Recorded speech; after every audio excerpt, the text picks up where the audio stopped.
Hello, maayong adlaw. Welcome na sa bagang panghitabo sa akong kinabuhi as a BSHM third year student here in BCC.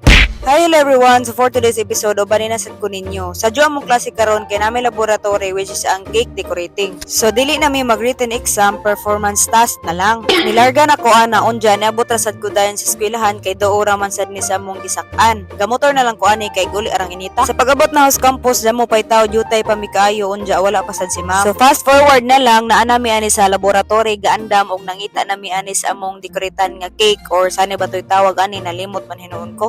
Or kuan dahil choco moist cake. So mo na yung butangan og icing. So aning part is tagapahimangno pa ni ma'am sa mga angay buhaton og sa mga dili angay buhaton. So ana diha na amo na nang gipahumok na mong choco moist cake diha kay medyo gahi ni siya kay dugay-dugay na siyang napundo sa freezer. Gipangandam na diha ang angay mga buhaton, mga whipped cream ug unsa pa nang uban diha. So before dai mi magsugod kay mo demo pa nadaan mo si ma'am ug unsay mga buhaton. So ani nga time is gagama ani sa kuan i-icing kanang whipped cream. I mean basta i-icing.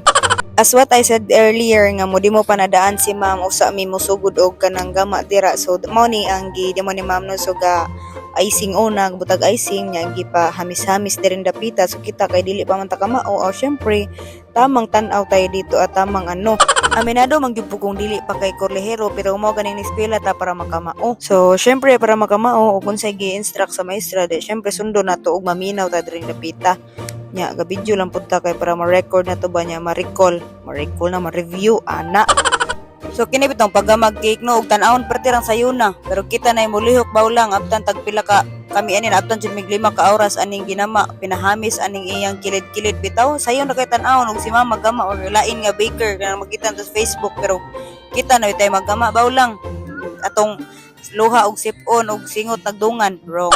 So diri nga part no is ga-struggle pa jud niya kung choco moist cake ba kay di jud siya mabuwag. So dapat man jud na impormahon daan di ay nga kanang ma-label ang tanan. Dapat jud ma-label for the go.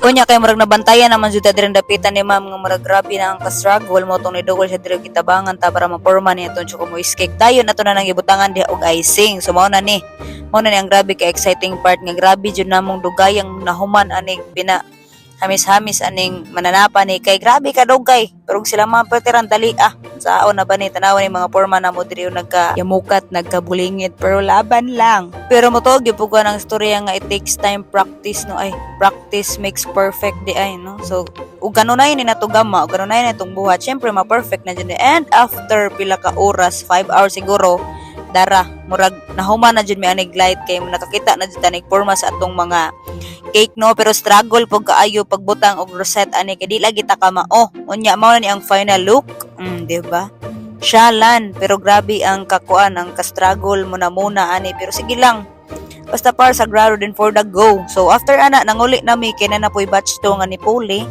So shout out sa tanan diha nga nag-struggle gipon sakitan og tuhod sa kadugayng binarog unya gipanghilantan kay way mga kaon pero bitaw basta mag-bake dili jud pud lalim no so mao na to and that's all for today's video. Thank you for watching. Bye.